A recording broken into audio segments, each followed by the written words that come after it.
Então vamos abrir em 1 de Pedro, capítulo 2, versículo 7 em diante.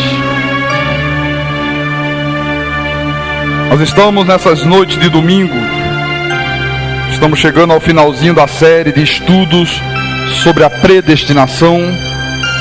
E hoje nós vamos estudar predestinação versus filhos da perdição. A palavra do Senhor diz assim: para vós outros, portanto, os que credes, é a preciosidade. Mas para os descrentes, a pedra que os construtores rejeitaram, essa veio a ser a principal pedra angular, e pedra de tropeço e rocha de ofensa. São estes os que tropeçam na palavra, sendo desobedientes para o que também foram postos. Vamos orar a Deus em nome de Jesus.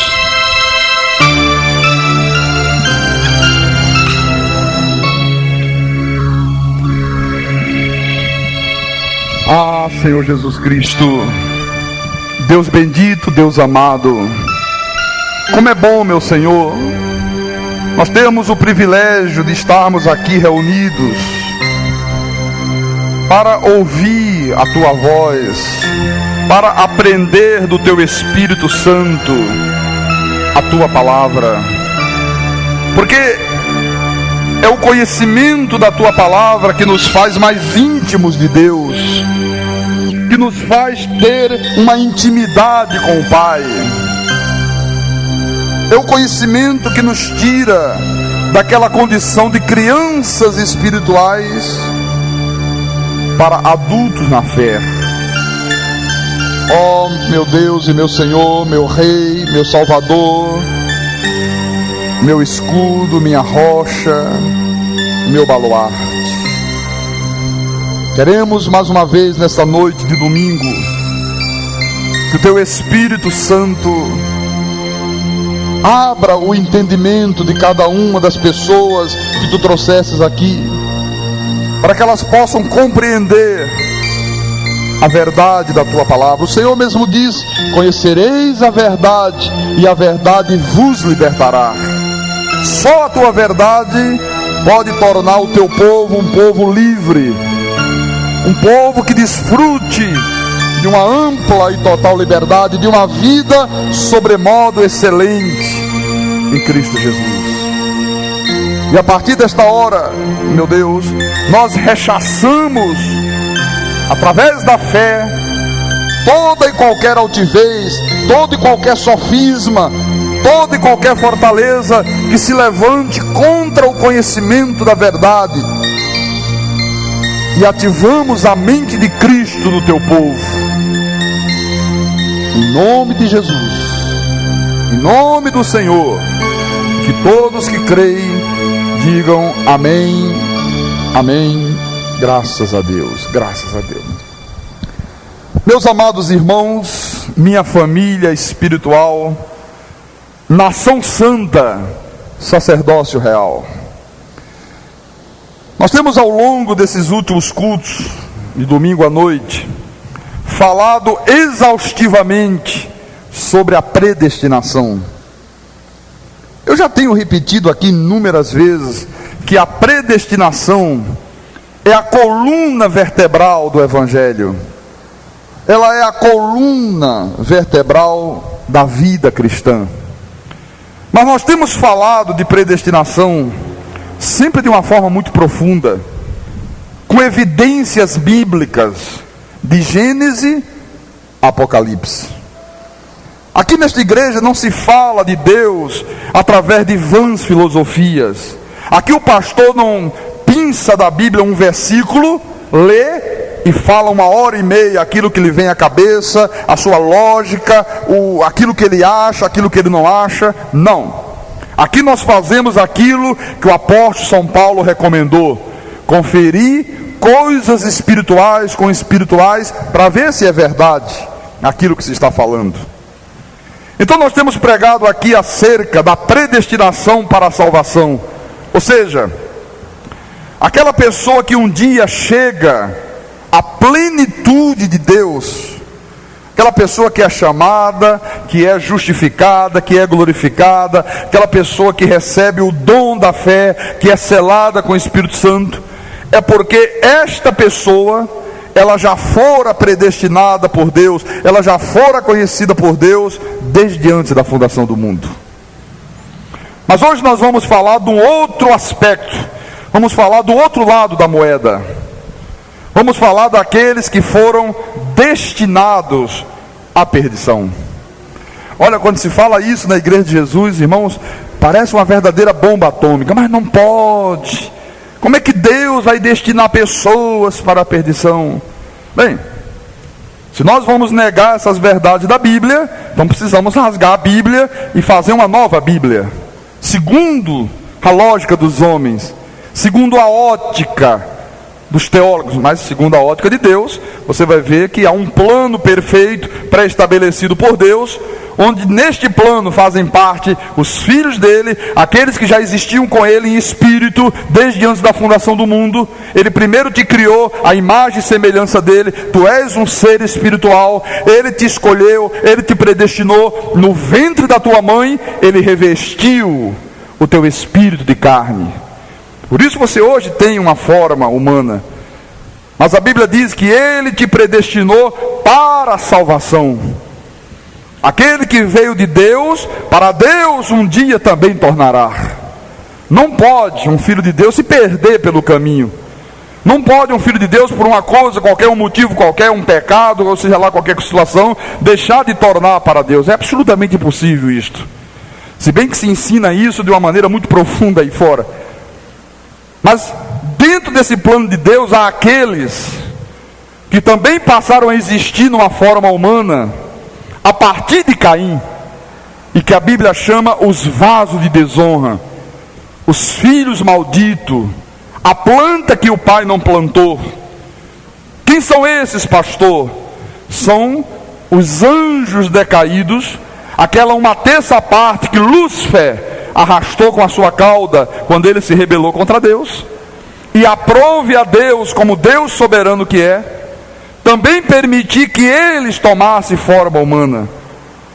Os filhos do diabo, os demônios, também se encarnaram, que é o grande mistério da iniquidade que nós estudamos hoje pela manhã. Então, desculpa, nós vamos começar mostrando que há dois tipos de sementes sobre esta terra: os filhos de Deus, aqueles que foram predestinados para a salvação, e os outros, aqueles que foram destinados à perdição. Existe neste mundo os vasos de honra, mas existe também os vasos de desonra. Você vê que o apóstolo Pedro, depois que ele foi um dia severamente repreendido por Paulo, porque Pedro estava vivendo uma vida de dissimulação, então Pedro escreve a sua epístola, agora com seus olhos já um pouquinho iluminados pela verdade, e ele mesmo diz que há certas pessoas nesta terra, que para elas a palavra de Deus, para elas Deus é uma preciosidade. Quando elas ouvem, elas creem, elas se regozijam, elas se alegram com a verdade. Mas ele diz que para os descrentes, veja já aqui as duas sementes, os crentes e os descrentes. Então ele diz que os descrentes tropeçam na palavra e são desobedientes. Veja por favor, confira no texto bíblico. Versículo 7: para vós outros, portanto, os que credes, olha, os que credes, é a preciosidade. Então está falando dos crentes. Mas para os descrentes, olha, crentes e descrentes, ele diz no versículo 8: são estes os que tropeçam na palavra, sendo desobedientes. Está aí de uma maneira muito clara as duas sementes. Mas depois, no versículo 9 ele diz: vós porém sois raça eleita, sacerdócio real, nação santa, povo de propriedade exclusiva de Deus, a fim de proclamar as virtudes daquele que vos chamou das trevas para a sua maravilhosa luz. Veja, vós sois raça eleita. Então ele aqui está distinguindo o quê? Dois tipos de pessoas. Isso aqui não é uma invenção do pastor. Isso aqui não é uma heresia. Isso aqui é uma verdade que está na Bíblia, mas que só pode ser entendida mediante revelação do Espírito Santo. O que me chamou a atenção, irmão, é que no final do versículo 8 ele diz assim: para o que também foram postos. Leia aí, confira na tua Bíblia. Para o que também foram postos. Então a Bíblia mostra claramente que há pessoas que foram predestinadas para a salvação e há pessoas que foram postas para o tropeço. O Filho de Deus que não entende isto aqui, irmãos, e a maioria não entende, ele vive nesse mundo como um barco perdido em alto mar, completamente à deriva, ao sabor das ondas, ao sabor dos ventos. Ele começa a dizer que Jesus morreu por todos, que o homem é que decide se quer ir para o céu ou se quer ir para o inferno. Ele começa a abrir a boca e dizer que a pessoa hoje está salva, mas amanhã, se ela pecar, ela pode ser lançada no inferno. Ele começa a falar esta e tantas outras bobagens que a gente ouve aí, a maioria dos nossos irmãos que não tem conhecimento de Deus falarem. Então, se o povo de Deus não tem este conhecimento de que há pessoas que foram postas neste mundo para tropeçar, é a Bíblia que está dizendo, não sou eu que estou falando, é Deus que está dizendo isso. Ele sempre vai viver a sua vida espiritual a mercê de doutrinas enganosas que provocam muito desconforto no povo do Senhor. Se você não entende isto aqui, olha, os falsos profetas começam a criar heresias destruidoras que vão fazer com que você viva uma vida muito desconfortável, com medo de ir para o inferno, com medo de perder a salvação, com medo de ter o nome riscado do livro da vida, sempre debaixo de uma ameaça. É assim que o povo de Deus tem vivido. Você não tem segurança. Se você perguntar a 99% do povo de Deus, se tem certeza da tua salvação, ele não tem certeza. Não, veja só, até agora eu tenho, mas eu não sei amanhã, não sei como é que vai ser depois da manhã e aquela coisa toda. Você já imaginou uma pessoa, irmão, viver sem ter certeza da sua salvação? Vendo demônio por tudo quanto é lado, tendo uma imagem de Deus como um Deus mau, como um Deus perverso, como um Deus capaz de amanhã, para a pessoa cortar 2 dedos de um cabelo, lançar a pessoa no inferno. Esta imagem que começa a se criar na mente das pessoas. Então veja, por favor, venha comigo a Judas. Só você adiantar um pouco. Judas capítulo 4. Versículo 4.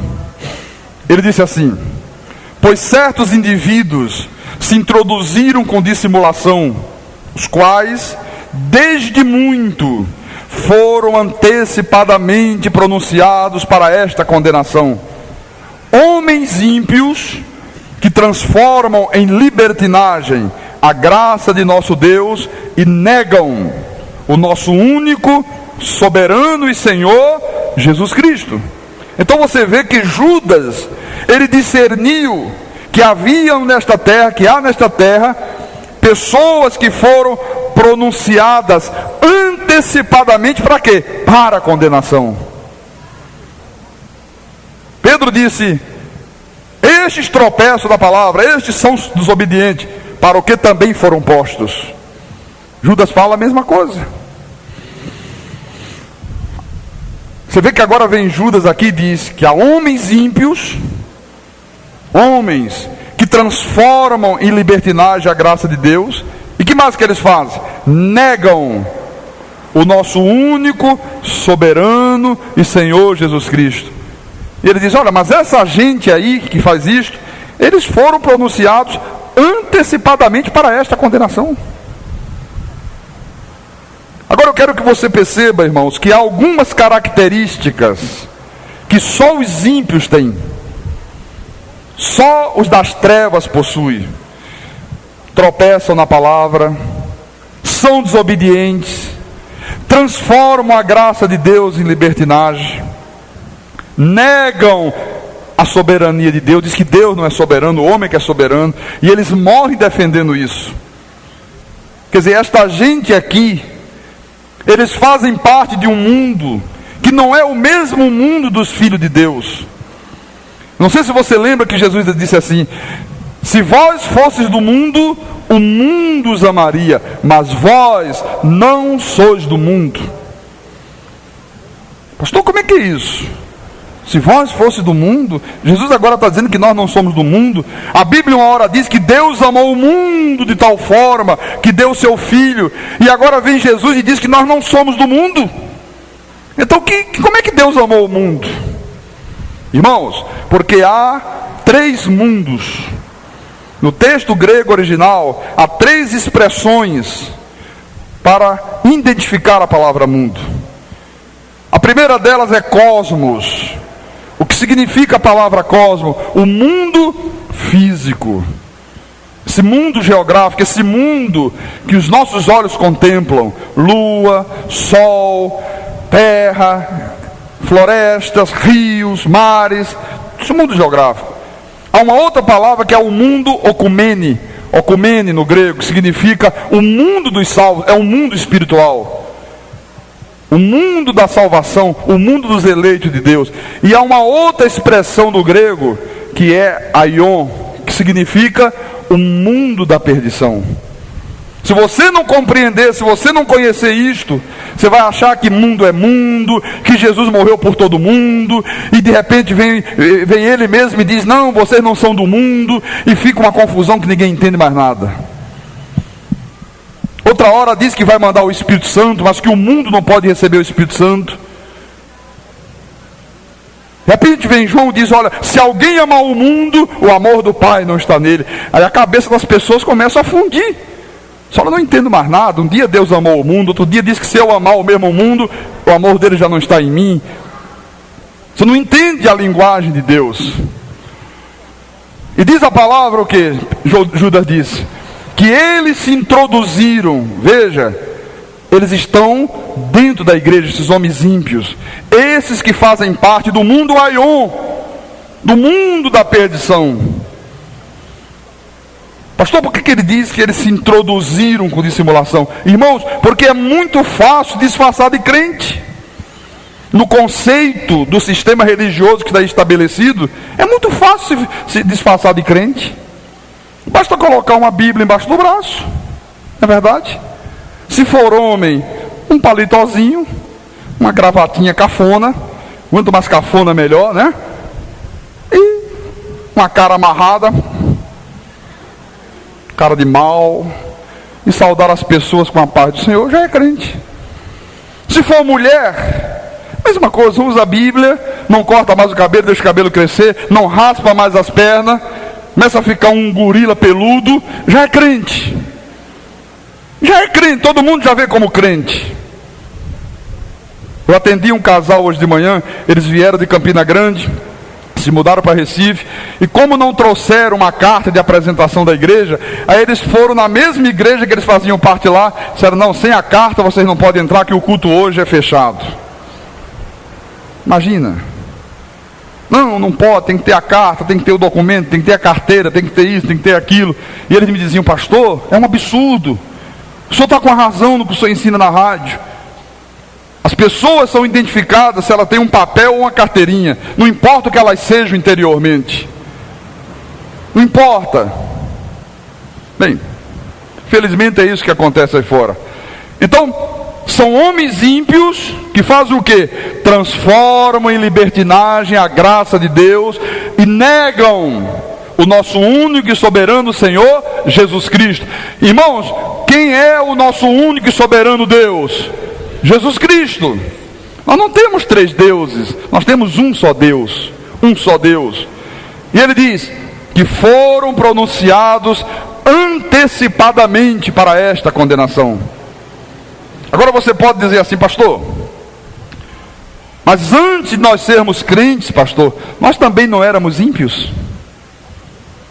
Alguém pode pensar desta forma, alguém pode fazer essa pergunta. Não, irmão. Quem é ímpio, nasceu ímpio e vai morrer ímpio. Pastor, então o que eu era finalmente nesse mundo? Irmão, tu eras uma ovelha que estava desgarrada. Pastor, mas eu andava no espiritismo, eu usava drogas, eu bebia, eu fumava, eu me prostituía, eu vivi na idolatria. Pastor, eu não era um ímpio. Não! Tu vivias com atitudes de ímpio, mas tu sempre fostes ovelha de Jesus. Você estava desgarrado. Eu vou te mostrar isso na Bíblia. Veja, 1 de Pedro, volta um pouquinho, você está bem próximo. 1 de Pedro, capítulo 1, capítulo 2, versículo 25. Diz assim: porque estáveis desgarrados como o quê? Como ovelhas. Veja, você estava desgarrado como ovelhas. Agora, porém, vos convertestes ao pastor e bispo das vossas almas. Então você vê que é um predestinado, tu és um predestinado, tu és um eleito. Tu nunca foste um ímpio. Desde que você nasceu, você sempre foi uma ovelha de Jesus. Por causa do pecado de Adão, você estava como ovelha desgarrada. Mas, exatamente por você ser uma ovelha de Jesus, houve um dia que Deus fez com que a palavra dele chegasse a você. E quando você ouviu a palavra, você creu e você abandonou todas aquelas práticas ímpias que você vinha fazendo, todas aquelas abominações, e você passou a viver em novidade de vida. Ele disse: as minhas ovelhas ouvem e seguem. Veja, em João, no livro de João, João capítulo 10, versículo 26, são palavras de Jesus: mas vós não credes, porque não sois das minhas ovelhas. Olha, então Jesus está dizendo o quê? Que há pessoas neste mundo que não conseguem crer, porque não são deles, não são ovelhas dele. E por que elas não conseguem crer, pastor? Porque elas nunca receberam, nem vão receber o Espírito Santo. E sem receber o Espírito Santo, elas não vão ter o dom da fé. E sem ter o dom da fé, é impossível crer naquilo que Deus diz. Você lembra que Paulo disse: se alguém não tem o Espírito de Cristo, esse tal não é dele. Os filhos do diabo, aqueles que não são dele, aqueles que não são suas ovelhas, nunca terão o Espírito Santo. Veja o versículo 27. As minhas ovelhas, olha, as minhas. Pastor, e as outras? São cabritos do diabo. As minhas ovelhas ouvem a minha voz. Eu as conheço, aleluia, e elas me seguem. Eu pergunto, segue ou não segue? Segue. E o livre-arbítrio, pastor? Joga no lixo, irmão. É doutrina do diabo. Joga no lixo. Joga na lixeira. Não tem livre-arbítrio, tem um Deus soberano. Essas minhas ovelhas ouvem e seguem. Eu lhes dou a vida passageira. Ah, não é passageira? Não, eu lhes dou a vida eterna. Jamais perecerão, e ninguém as arrebatará das minhas mãos. Aleluia. Aquilo que meu Pai me deu é maior do que tudo, e da mão do Pai ninguém pode arrebatar. Diga graças a Deus por isso. Eu pergunto, você crê nisto aqui? Você crê que Ele te deu a vida eterna? Você acredita que você jamais pode perecer? Você crê que ninguém pode te tirar das mãos de Jesus? Porque você é a ovelha dele. Se você não fosse ovelha, você ia dizer: não, olha, se vier um demôniozinho de lá, um trabalho de candomblé, tá, arrebata da mão de Jesus. A ovelha diz: tremendo, eu creio, glória a Deus. Ela crê. Depois, no capítulo 17 do mesmo livro de João, versículo 2, ele disse: assim como lhe conferiste autoridade sobre toda a carne, a fim de que ele conceda a vida eterna a quem? A todos os que lhe deste. Quer dizer então que a vida eterna só é concedida pelo Senhor Jesus para aqueles que foram dados a eles por Deus. Não é para todos, irmãos. Ele disse: ninguém pode vir a mim se o Pai que me enviou não o trouxer. Quer dizer, se o Pai não trouxer, não tem jeito, não adianta, não vai chegar, não vai conseguir chegar ao Senhor Jesus Cristo. Pastor, por que não é para todos? Porque a Bíblia diz que há nesse mundo aqueles que foram postos para tropeçar, foram postos para ser desobedientes, homens ímpios que foram antecipadamente pronunciados para a condenação. Por isto, no versículo 9, o Senhor disse: é por eles que eu rogo. Eles quem? Aqueles que me deste. Não rogo pelo mundo. Mas ele não morreu pelo mundo. Mas ele está dizendo agora que não roga pelo mundo, mas por aqueles que me deste, porque são teus. Aleluia. Pastor, mas como é que ele não roga pelo mundo se ele morreu pelo mundo? Será que Deus mudou de ideia? Será que Deus está ficando um pouco maluco? Um dia ele ama o mundo, um dia ele dá o filho para morrer pelo mundo, e agora ele vem dizer que não roga pelo mundo? Irmãos, Deus amou o mundo da salvação, o mundo ocomene. Esse mundo aqui que ele diz que não roga é o mundo aion, é o mundo dos ímpios, é o mundo dos filhos do diabo. Mas por eles eu não rogo, não tem jeito, não adianta. Em 2 de Timóteo, segunda epístola de Paulo a Timóteo, isso vai te clarear um pouquinho mais. No capítulo 2, versículo 19, a palavra do Senhor diz assim: entretanto, o firme fundamento de Deus permanece, tendo este selo: o Senhor conhece os que lhe pertencem. Pergunto: conhece ou não conhece? Conhece. Pastor, por que o Senhor conhece os que lhe pertencem? Porque aqueles que pertencem ao Senhor já existiam com Ele desde antes da fundação do mundo. Ou você acha que para Deus é uma surpresa quando alguém se converte? Você pensa que Deus toma um susto lá no céu? Ai, que surpresa, não esperava isto. Olha, anjo Gabriel, venha cá, por favor, anjo Gabriel. Olha, não é que eu não esperava que Sérgio Ângelo se convertesse e ele agora se converteu? Você pensa que é assim? Não. Deus já sabia. Tu fostes predestinado para a salvação. Agora, em 1 de João capítulo 2, versículo 19, diz assim a palavra: eles saíram do nosso meio, entretanto, não eram dos nossos, porque se tivessem sido dos nossos, teriam permanecido conosco. Todavia, eles se foram para que ficasse manifesto que nenhum deles é dos nossos. Você está vendo aqui?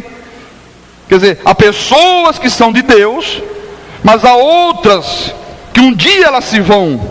Elas um dia até vêm à igreja, mas há um determinado momento que elas vão embora. Por que elas vão embora? Porque elas não são dos nossos, elas não são de Deus. O filho vem, diz a Bíblia, e permanece na casa para sempre. O escravo não. O filho vem, ele ama, ele se apaixona por Deus, ele tem aquele desejo profundo pelas coisas de Deus. Tem outros que vão embora. Pastor, mas Jesus não disse: vinde a mim, todos vós que estáis cansados e sobrecarregados, e eu vos aliviarei? Disse. Mas ele não está chamando todos, irmão, todos vós quem? Os que ele predestinou. Isso é um pronome. Esse pronome está substituindo alguém. Todos quem? Todas as pessoas. Será que ele está dizendo: vinde a mim todos vós, vamos lá, você que crê em Maomé, você que crê em Buda, você que é um espírita convicto e vai morrer crendo em Kardec, venha que eu vou te aliviar? Não, todos vós, os que ele predestinou, os eleitos dele. Mas vamos continuar vendo mais passagens sobre os filhos da perdição. Em Apocalipse capítulo 13, versículo 8, diz assim: João está falando aqui de uma besta. Essa besta é um sistema religioso. O irmão chegou aqui falando comigo, ele disse: pastor, na minha igreja o pastor diz que essa besta, um dia ela vai surgir do mar, e ela tem uma cabeça muito grande, e tem chifre não sei aonde, olho de tubarão, entendeu? Essa besta tem lá uma tromba de elefante, um rabo de dragão. Não é nada disso, meu irmão. Isso aqui é um sistema religioso de idolatria, de paganismo, de misticismo, que já está estabelecido aí no mundo. Ele diz: e adorá-la-ão, a besta, todos os que habitam sobre a terra. Aí você toma um susto: poxa, eu vou adorar isso aí? Não. Ele põe uma vírgulazinha e explica: aqueles, você veja que tem que ter muito cuidado com pronomes, todos, né? Todos os que habitam sobre a terra. Não. Aqueles cujos nomes não foram escritos no livro da vida do Cordeiro que foi morto desde a fundação do mundo. Os filhos do diabo são aqueles que passaram a existir num corpo de carne a partir de Caim. É aqueles que o Senhor Jesus disse: toda planta que meu Pai Celestial não plantou será arrancada. Não foi Deus que plantou, foi o diabo que plantou. É planta do diabo, não é planta de Deus. Depois, no capítulo 20 de Apocalipse, versículo 15, diz assim: e se alguém não foi achado inscrito no livro da vida, esse foi lançado para dentro do lago de fogo. Pastor, mas eu sempre ouvi dizer, pastor, eu sempre ouço os pregadores dizer que o nome é escrito no livro da vida no dia que a pessoa aceita Jesus. Irmão, o homem não tem capacidade de aceitar Jesus. A Bíblia não fala de aceitar Jesus, ela fala confessar e receber Jesus. O homem está morto em delitos e pecados.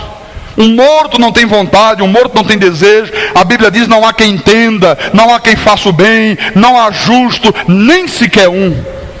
Não há quem busque a Deus. Como é que os pregadores teimam em dizer que o homem tem livre-arbítrio, que o homem é que decide se quer ou se não quer, se aceita ou se não aceita? E acabam colocando Jesus como se fosse uma mercadoria qualquer. Um copinho de Coca-Cola, aceita uma coquinha, aceita Jesus, irmão. Quer aceitar Jesus? Olha, esse Jesus aqui está lindo, esse está com uma cobertura de marshmallow. Não, esse aqui, olha, esse aqui tem um sabor de baunilha. Não, Deus não é isso, Deus não é mercadoria, irmão. Pastor, quer dizer que não é quando a pessoa aceita? Não. Não é quando se batiza nas águas que o nome é para o livro da vida? Não, já te mostrei, vou te mostrar mais uma passagem. Apocalipse 17, versículo 8. A besta que viste, era e não é, está para emergir do abismo e caminha para a destruição. E aqueles que habitam sobre a terra, cujos nomes não foram escritos no livro da vida. Escrito no livro da vida desde quando? Leia comigo aí na tua Bíblia. Desde a fundação do mundo. Aleluia. Quer dizer então que o tal nome que é escrito no livro da vida é desde a fundação do mundo? Exatamente. Quando Deus te criou como um ser espiritual, e Deus decidiu, e Ele é soberano para fazê-lo, te predestinar a esta terra, Ele disse: anjo, escreve aí o nome. Teu nome está lá escrito no livro da vida. E quando Jesus voltar, quando Ele vier buscar a sua igreja, e que todos ressuscitarem, o livro da vida será aberto. E todo aquele que não tiver o nomezinho escrito lá, esse será lançado aonde? No lago de fogo e enxofre. Amém? Escrito no livro da vida desde a fundação do mundo. O que é que essa gente que não tem o livro da vida vai fazer? Se admirarão, vendo a besta que era e não é, mas aparecerá. Aleluia. Agora você diz assim: pastor Carlos Magno, se a pessoa tem um nome escrito no livro da vida desde antes da fundação do mundo, pode por algum motivo, pastor, esse nome ser apagado? Não, é absolutamente impossível. No capítulo 3 de Apocalipse você vai ver isto. Isso é para te dar segurança, isso é para te dar conforto, descanso em Deus.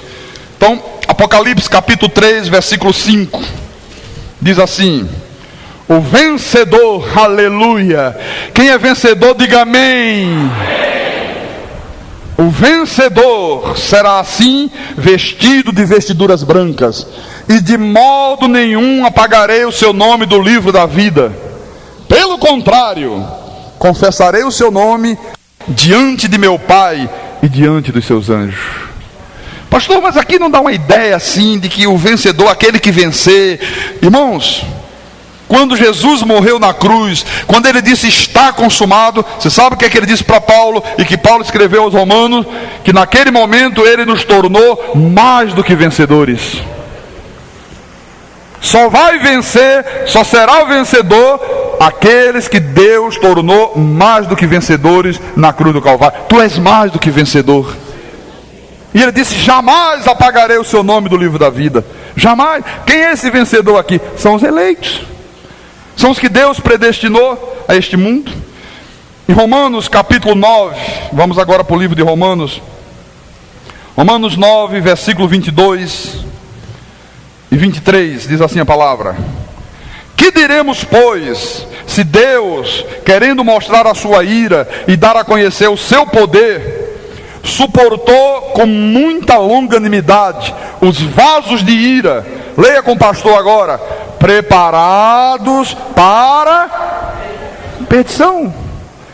Quer dizer então que há nesse mundo vasos de ira preparados para quê? Para a perdição, a fim de que também desse a conhecer as riquezas da sua glória em vasos de misericórdia, que para a glória preparou de antemão. Olha, vasos de ira que Deus preparou para a perdição, e vasos de misericórdia que para a sua glória Deus preparou desde quando? De antemão. Você percebe aí? Vasos de ira, vasos de misericórdia. Depois, no versículo 21, ele diz assim: ou não tem o oleiro direito sobre a massa, para do mesmo barro fazer um vaso para a honra e outro para a desonra? Tem ou não tem? Tem. Ele é Deus, ele é o soberano. Depois no versículo 14 ele diz: que diremos, pois, a injustiça da parte de Deus? De modo nenhum. Olha, as pessoas precipitadas quando ouvem esse assunto: mas não pode, isso é uma injustiça de Deus. Irmãos, não chame Deus de injusto. Deus não é injusto, não há injustiça da parte de Deus. Pois ele diz a Moisés: terei misericórdia de quem me aprover ter misericórdia, e compadecer-me-ei de quem me aprover ter compaixão. Assim, pois, não depende de quem quer ou de quem corre, mas de usar Deus a sua misericórdia. No versículo 18: logo, tem ele misericórdia de quem quer, e também endurece a quem lhe apraz. Capítulo 11 de Romanos, versículo 7: que diremos, pois? O que Israel busca, isso não conseguiu, mas a eleição o alcançou, e os mais foram endurecidos. Então veja, Deus tem o seu povo, irmão. E os outros, pastor, foram endurecidos. Os mais foram endurecidos. Quem são os demais que foram endurecidos? Aqueles que passaram a existir a partir de Caim. Aqueles que a Bíblia chama vasos de ira destinados para a perdição. O joio no meio do trigo. Aleluia. No livro de Malaquias, é o último livro do Velho Testamento antes de Mateus.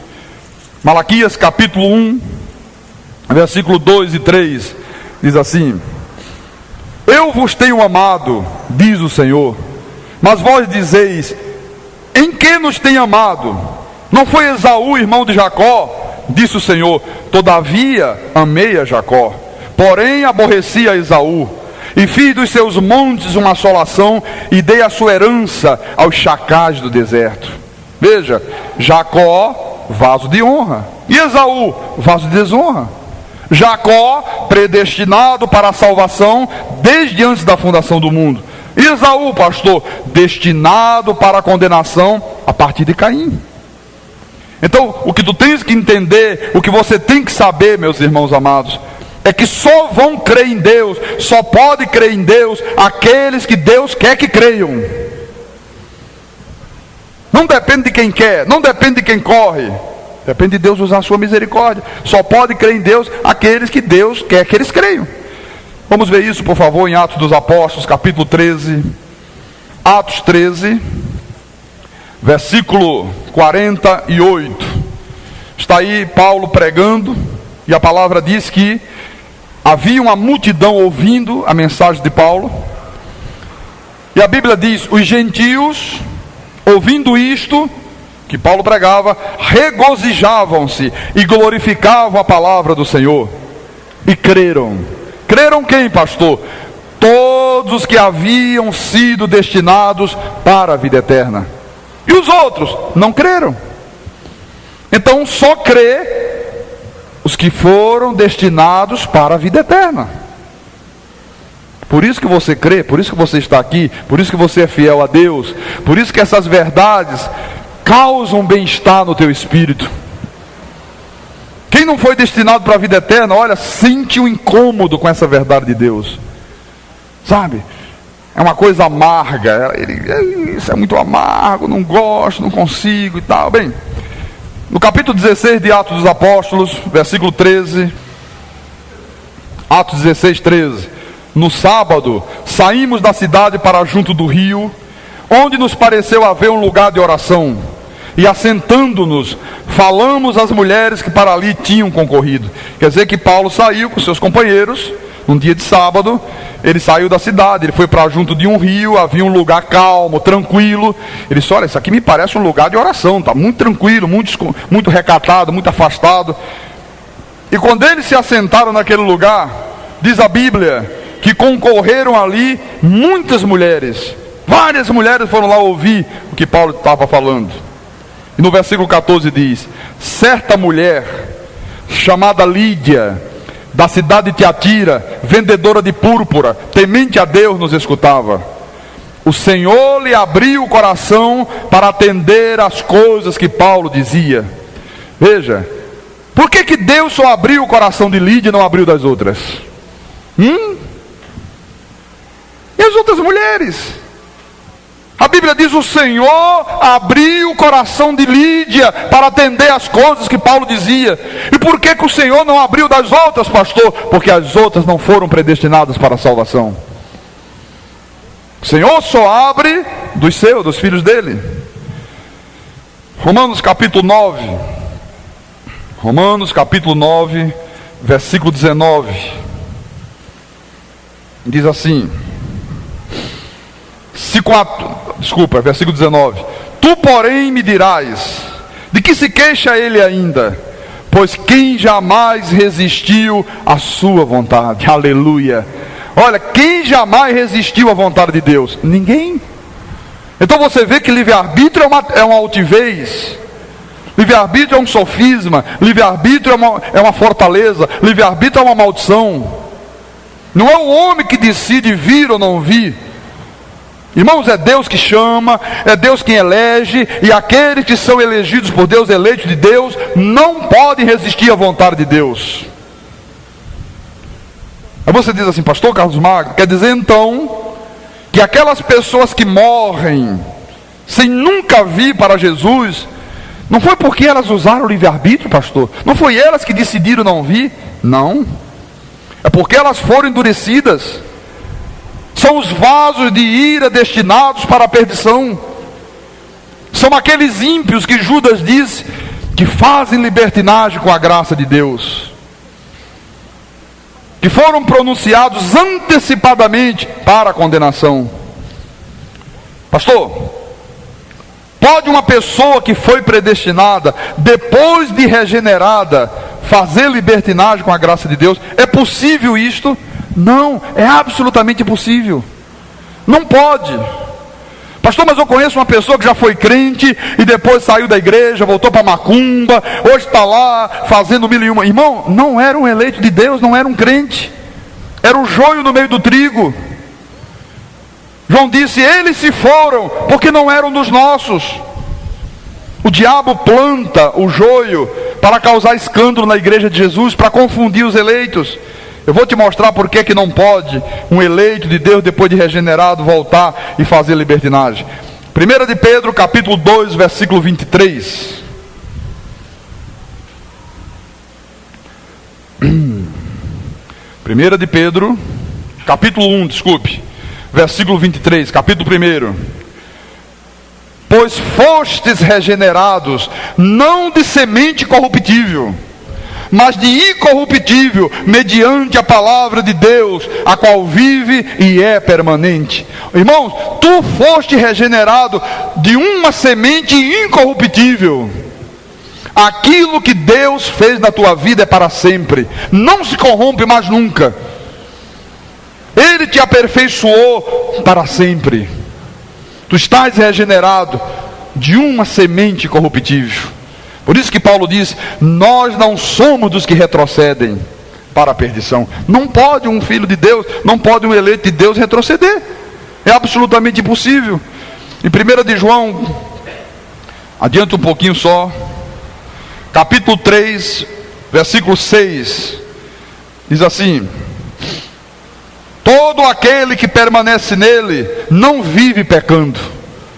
Todo aquele que vive pecando não o viu nem o conheceu. Filhinhos, não vos deixeis enganar por ninguém.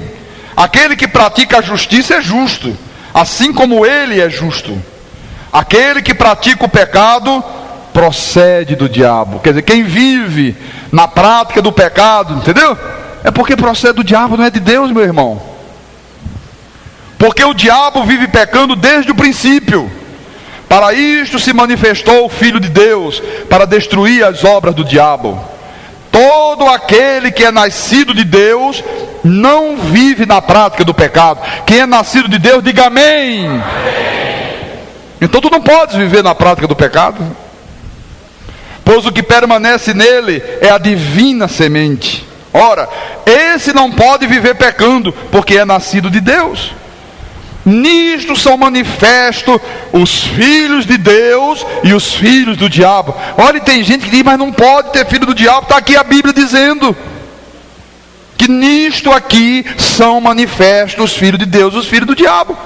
Todo aquele que não pratica justiça não procede de Deus, nem aquele que não ama seu irmão. Está aí a verdade da Bíblia. Qual é a dificuldade de se entender isso aqui? Então, irmãos, nunca imagine na tua mente que porque você é um predestinado, você vai poder viver uma vida de pecados. Às vezes eu ouço os irmãos me contam, os pregadores nas igrejas dizem: olha, pastor Carlos está pregando aí esse negócio, ele está abrindo as porteiras para o povo de Deus pecar. Irmãos, isto aqui que eu te ensino te dá vontade de sair por aí pecando? Ou te dá confiança em Deus? Ou te dá um repouso, um descanso? Ele diz: não, isso aí vai dar libertinagem para o povo de Deus pecar. Nunca. Paulo disse: nós estamos mortos ao pecado. Aquele que é nascido de Deus não pode viver na prática do pecado, diz a Bíblia.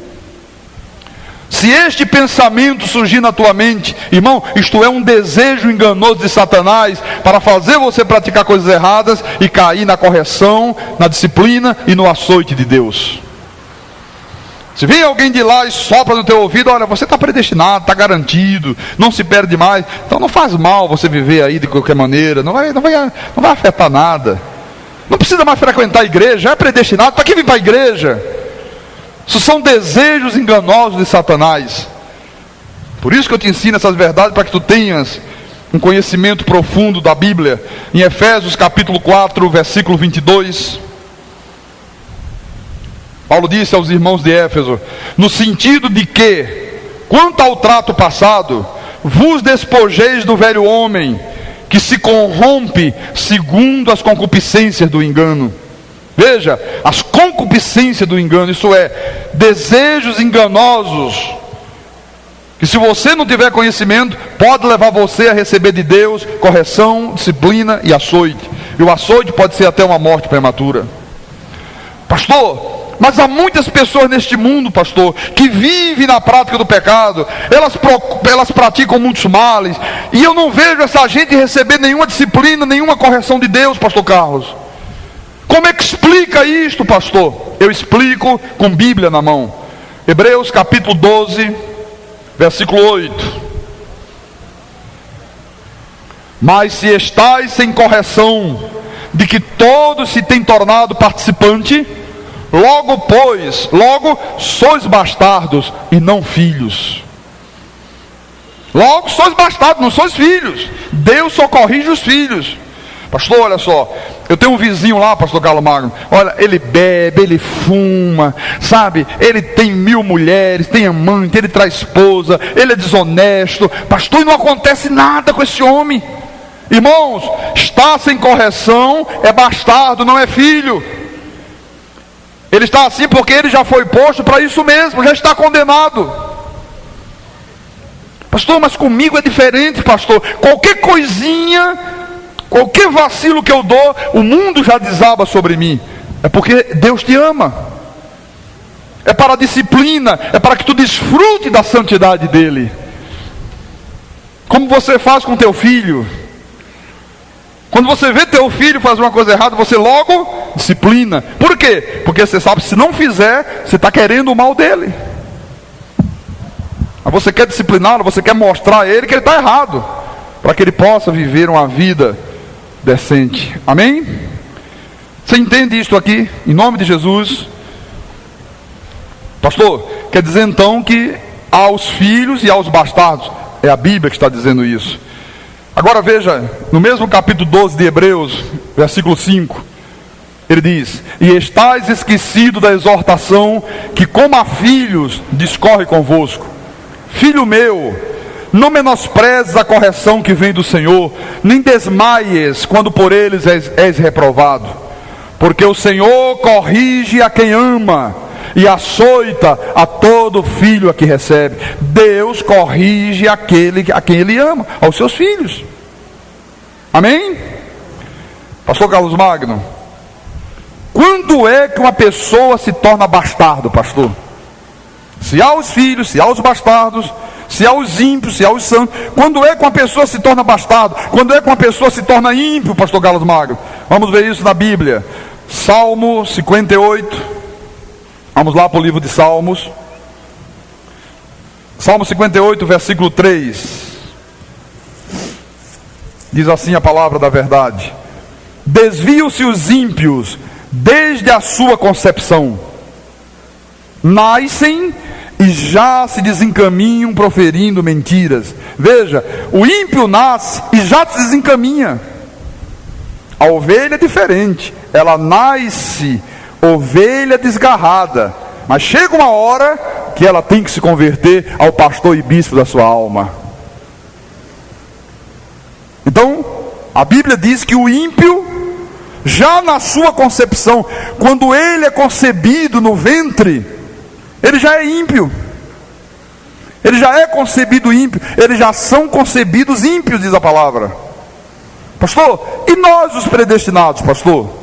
Eu vou te mostrar Isaías, capítulo 46. Vamos lá ao livro do profeta Isaías. Isaías é o Paulo do Velho Testamento, profeta da graça de Deus. 46, versículo 3 e 4. Ouvi-me, ó casa de Jacó, e todo o restante da casa de Israel, vós, a quem desde o nascimento carrego e levo nos braços desde o ventre materno. Aleluia. Quer dizer que aqueles que Deus predestinou, desde o nascimento, desde o ventre materno, Deus já carrega nos braços, já está nas mãos de Deus. Até a vossa velhice eu serei o mesmo, e até as cães eu vos carregarei. Já o tenho feito, levar-vos-ei, pois carregar-vos-ei e vos salvarei. Aleluia. Olha, irmão, desde o ventre materno, desde o nascimento, a tua vida já está nas mãos de Deus. Por isso que às vezes você vê pessoas, o irmão Josué, você conheceu da penitenciária lá de Itamaracá, ele recebeu agora o induto, e ele disse: pastor, só a predestinação explica, pastor.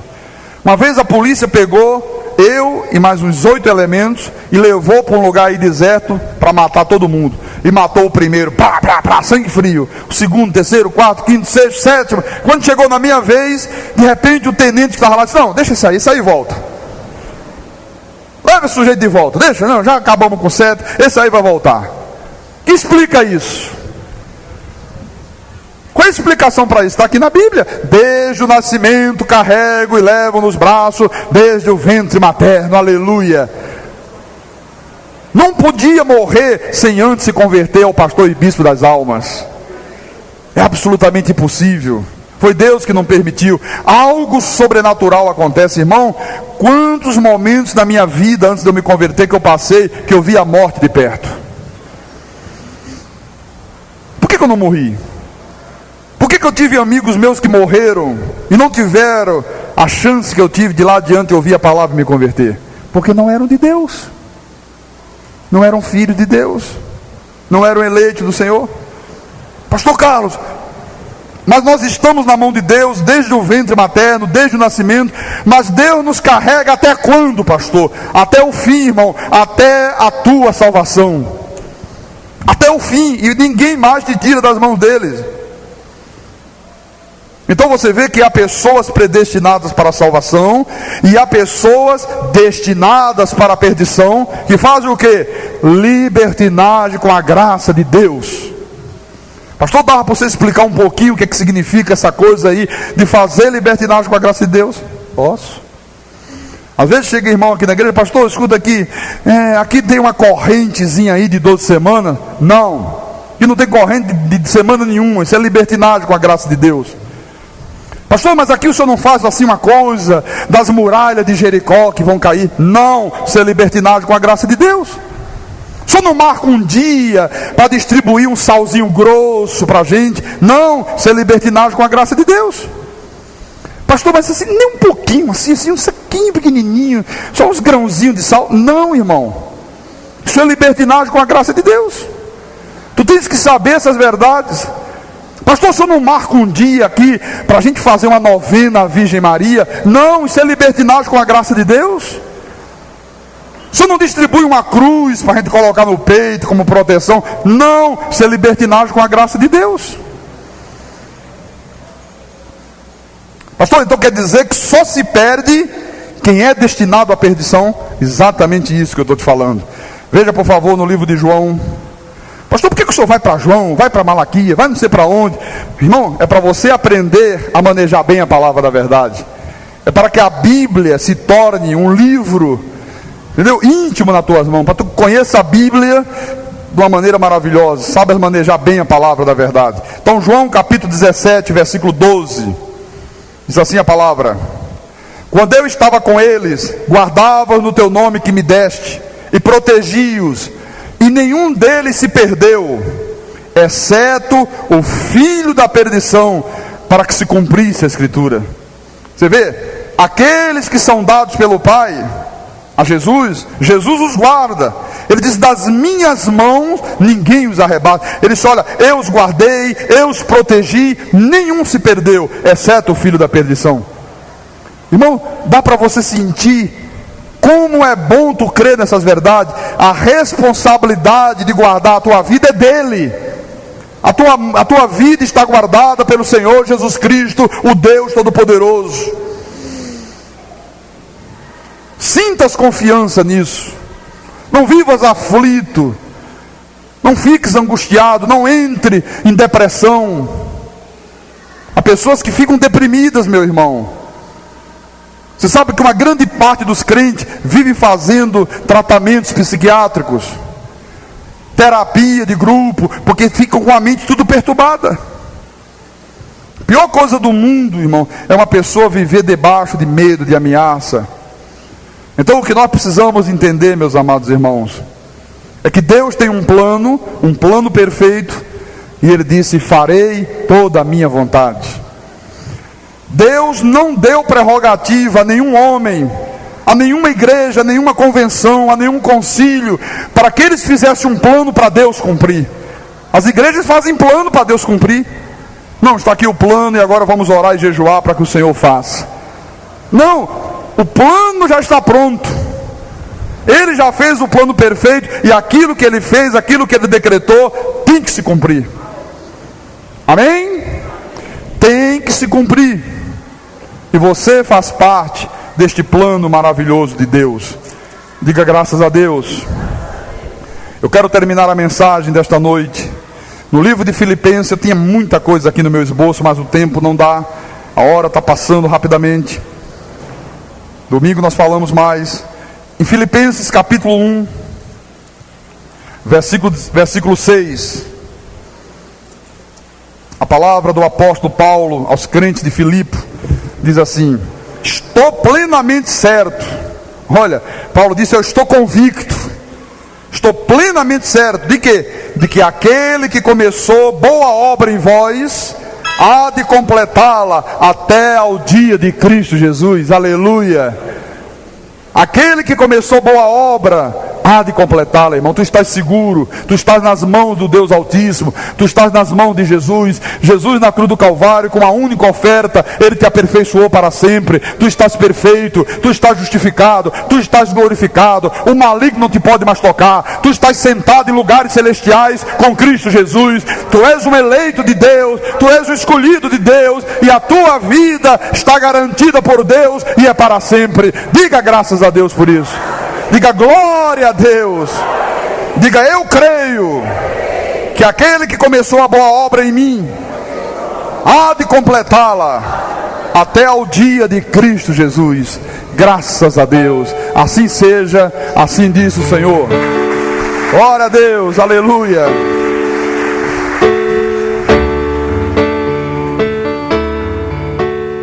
A cada instante que medito